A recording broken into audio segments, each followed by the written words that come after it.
Es jūs visus sveicu 81. sezonā. Mūsu teātrim paliek 80 gadi.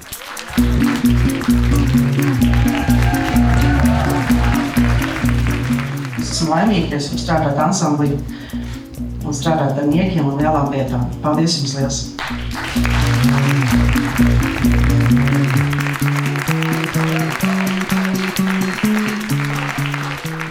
Atbild uz vienu jautājumu. Kas tev ir Lēlē? Un Lēlē man ir draugs.